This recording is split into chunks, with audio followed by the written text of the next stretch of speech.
চরম গরমে নাভিশ্বাস পরিস্থিতি। মার্চের শেষেই দক্ষিণবঙ্গে তীব্র গরম, 3 জেলায় তাপপ্রবাহের সতর্কতা রয়েছে। আপাতত দক্ষিণবঙ্গে বৃষ্টির কোনো সম্ভাবনা নেই। মঙ্গলবার থেকে তাপমাত্রা সামান্য কমতে পারে। 4 এবং 5 এপ্রিল পশ্চিমের কয়েক জেলায় হালকা বৃষ্টির পূর্বাভাস হওয়ার একটা সম্ভাবনা রয়েছে। হালকা বৃষ্টির সম্ভাবনা রয়েছে উত্তরবঙ্গের পার্বত্য এলাকায়। সারা বাংলার কোনো জেলাতেই বৃষ্টিপাতের কোনো সম্ভাবনা নেই। খালি প্রথম দিন আপনার উত্তরবঙ্গের দার্জিলিং এবং কালিম্পং এই 2 জেলাতে বিক্ষিপ্তভাবে 2-1 জায়গায় হালকা বৃষ্টির সম্ভাবনা রয়েছে। 31 তারিখ থেকে শুরু করে 3 তারিখ পর্যন্ত এই কদিন পশ্চিমবঙ্গের কোনো জেলাতেই কোথাও কোনো বৃষ্টির সম্ভাবনা নেই, প্রধানত শুষ্ক আবহাওয়া। আর 4 তারিখে পশ্চিমের কয়েকটা জেলা 2-1 জায়গায় বিক্ষিপ্তভাবে হালকা বৃষ্টি হতে পারে। 5 তারিখেও আপনার কয়েকটা জেলাতে বিক্ষিপ্তভাবে 2-1 জায়গায় হালকা বৃষ্টির সম্ভাবনা আছে।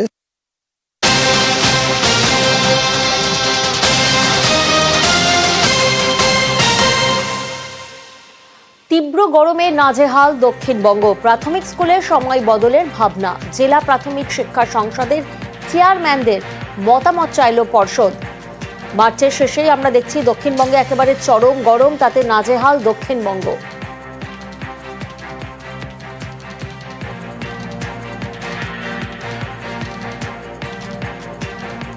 গরম বাড়ছে আর একটু এদিক ওদিক হলেই বাচ্চাদের শরীর খারাপের একটা সম্ভাবনা কিন্তু থেকে যাচ্ছে।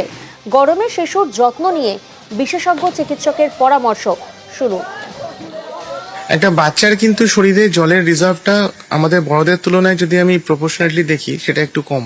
ঘেমে খুব তাড়াতাড়ি তাদের জল শুকিয়ে যেতে পারে। তাহলে শুধু জল বলে নয়, পারলে একটু ওআরএস এর জল, নুন চিনির যে জল, সেটা কিন্তু সেক্ষেত্রে মনে রাখতে হবে নুনের মাত্রা অতিরিক্ত হওয়া কিন্তু ভালো নয়। একদম সকাল অথবা একদম বিকাল যদি বাচ্চাকে বার করতেই হয়, এই দুটো টাইমে বার করবো। ঘরের মধ্যে থেকেও কিন্তু সে হিট ওয়েভে এফেক্টেড হতে পারে। বাচ্চাকে আপনি এসিতে রাখতে পারেন, কিন্তু সেটা সলিউশন নয়। তার বদলে সারাদিনে একাধিকবার গা মুছিয়ে দিচ্ছেন, স্নান করলেও আপত্তি নেই। জামা কাপড় হওয়া উচিত লাইট কালার্স এবং অবশ্যই পিওর কটন। রসালো যে খাবার দাবার গুলো, যে ফল সিজনাল ফ্রুটস, সেটা যেন ঠিক মতো খেতে পারে। গ্রিন ভেজিটেবলস যেগুলো বলে, সেগুলো যেন খাদ্যাভ্যাসের মধ্যে থাকে। যদি স্কুলে যাচ্ছি, প্রচুর জল এবং প্রচুর হাওয়া, এটা যদি ঠিকঠাক রাখা যায় তাহলে একটু বেটার। যদি কোনো কারণে গরমে বেশি কষ্ট হচ্ছে, তাহলে একটা ভিজা কাপড় রাখুন। সেই ভিজা কাপড়ে নাক মুখটা অন্তত জড়িয়ে রাখা যায় এবং কন্টিনিউয়াসলি বারবার সেই কাপড়টাকে ভিজিয়ে নেওয়া, যাতে শরীরটা ঠান্ডা থাকে। শিশুদেরকে কিভাবে ঠিক রাখা যাবে আপনারা শুনলেন ডাক্তারের মতামত। অন্যদিকে প্রচন্ড গরমে কিন্তু পুড়ছে পুরুলিয়া, আর অতিষ্ঠ বন্যপ্রাণ। পুরুলিয়ার মিনি জু, সেখানে বিশেষ ব্যবস্থা করা হয়েছে। খাবার তালিকায় পরিবর্তন আনা হচ্ছে তাদের কথা ভেবে তরমুজ, ভেজানো ছোলা, পাকা কলা, শশা সহ বিভিন্ন শাকসবজি, ফল রাখা হচ্ছে জুতে। মাঝে মাঝে দেওয়া হচ্ছে ওআরএসও। তাপ থেকে বাঁচতে খড়ের ছাউনির ব্যবস্থা করা হয়েছে। পশু চিকিৎসকদের পরামর্শ নিচ্ছে বন দফতর। ফুড মেনুতে তরমুজ দেওয়া হয়, তারপর শসা দেওয়া হয়, যেটা জল জাতীয় জিনিস, যেটা খেলে একটু তৃপ্তি পায়। ঠান্ডা জাতীয় জিনিস খাবার দেওয়া হয়। জলের পাত্র দেওয়া হয়, আমাদের ইনক্লোজারের উপরে খড় দেওয়া হয়, যেন ওরা সেফটি থাকে। তাদের জন্য আমাদের খেয়াল রাখতে হয়। যেখানে এই প্রচণ্ড দাবদাহে আভাস আমরা পেয়েছি, আমরা তার পূর্ব থেকেই আমাদের ক্যাপটিভ অ্যানিমেলদের জন্য আমরা 3 বেলা ওআরএস তাদেরকে খাওয়ানো হচ্ছে। রেগুলার ডাক্তার বাবুদের মারফত তাদেরকে ট্রিটমেন্ট করা হচ্ছে, যে তাদের স্বাস্থ্য পরীক্ষা করা হচ্ছে।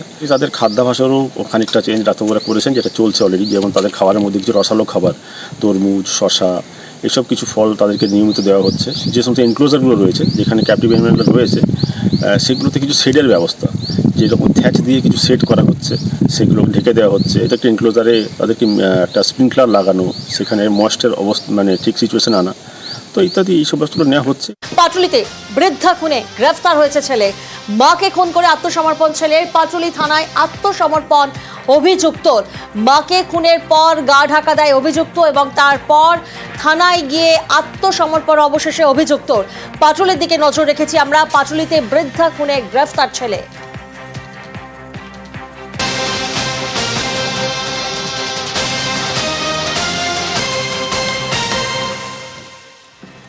পাটুলির দিকে এই মুহূর্তে আমরা নজর রেখেছি। পাটুলির সেখানে বৃদ্ধা খুনে গ্রেফতার করা হয়েছে ছেলেকে। মাকে খুন করে আত্মসমর্পণ করেন সেই ছেলে। পাটুলি থানায় আত্মসমর্পণ অভিযুক্তের। অপরাধ কবুল করেছে বৃদ্ধার ছেলে। মাকে খুনের পর গা ঢাকা দেয় অভিযুক্ত। প্রতিনিধি রৌনক এই মুহূর্তে আমাদের সঙ্গে রয়েছেন, সরাসরি রৌনকের থেকে জানবো। রৌনক, ইতিমধ্যেই থানায় গিয়ে আত্মসমর্পণ করেছেন অভিযুক্ত। খুনের মোটিভ কি কারণে এই মর্মান্তিক খুন?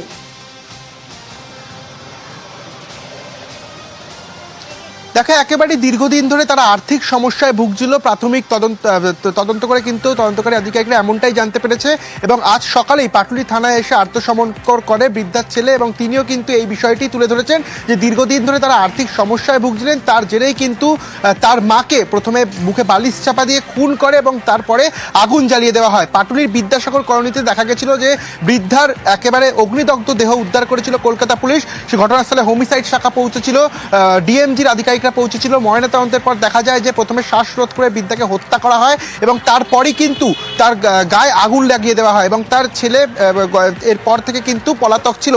দেখা গেছে নেতাজি সুভাষচন্দ্র বোস রোড থেকে শুরু করে লায়েলকা এবং আশেপাশে বাঘাযতীনের যে কটি এলাকার close circuit camera footage police collect করেছিল সেগুলো খতিয়ে তাকে দেখা গেছে চলাফেরা করতে। এবং আজ সকালবেলায় তারই বাড়ির একজন আত্মীয়কে ফোন করে এই অভিযুক্ত ছেলে এবং তারপরই নিজে থেকে এসে পাটুলি থানায় আত্মসমর্পণ করে।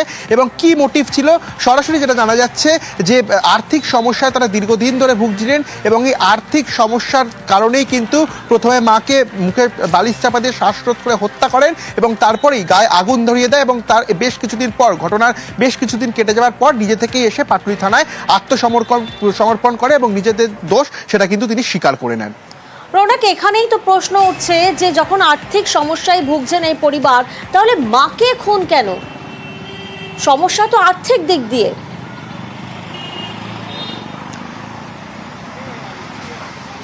দেখো, যেটা জানা যাচ্ছে দীর্ঘদিন ধরে মাকে নিয়েই কিন্তু বিদ্যাসাগর কলোনির ফ্ল্যাটে তিনি ভাড়া থাকতেন। সেক্ষেত্রে একটা মানসিক অবসাদেও তিনি ভুগছিলেন তার পরিবারের তরফ থেকে, এমনটাও কিন্তু বলা হয়েছিল। সেক্ষেত্রে মাকে নিয়ে দীর্ঘদিন ধরে যেহেতু এই ফ্ল্যাটে ভাড়া থাকতেন, ফ্ল্যাটের ভাড়া দেওয়াতেও একটা সমস্যার মধ্যে তারা পড়ছিলেন এবং সংসার চালাতে গিয়েও কিন্তু বেশ আর্থিক সমস্যায় তিনি পড়ছিলেন। যেটা জানা যাচ্ছে সূত্র মারফত ইনি কিন্তু ট্রেডিংয়ের সঙ্গে যুক্ত ছিল এবং বেশ কিছুদিন যাবৎ বেশ কিছু প্রায় লক্ষ লক্ষ টাকা এই ট্রেডিংয়ে কিন্তু তিনি ক্ষতি হারিয়েছিলেন। সেক্ষেত্রে সেই ধাক্কা না নিতে পেরেই হয়তো এরকম একটা সিদ্ধান্ত নিয়েছিলেন। দীর্ঘদিন ধরে যেহেতু মাকে নিয়ে একা থাকতেন, ফ্ল্যাট ভাড়া করে থাকতেন, সেক্ষেত্রে সংসার কীভাবে চালাচ্ছিলেন সেটা হয়তো বুঝে না উঠতে পেরেই প্রথমে মাকে শ্বাসরোধ করে খুন করেন এবং তারপরই হয়তো নিজের একটা পালিয়ে যাওয়ার কোনো ছক কষছিলেন তিনি। কিন্তু পরবর্তীতে দেখা যায় ঘটনা ঘটে যাওয়ার বেশ কিছুদিন পর, প্রায় 3 দিন পর নিজে থেকেই কিন্তু পাটুলি থানায় তিনি যান, আত্মসমর্পণ করেন এবং গোটা ঘটনাটি তিনি পুলিশকে জানিয়েছেন এবং তিনি যে খুন করেছে সেই বিষয়টিও কিন্তু তিনি তদন্তকারী আধিকারিকদের সামনে স্বীকার করে নিয়েছেন।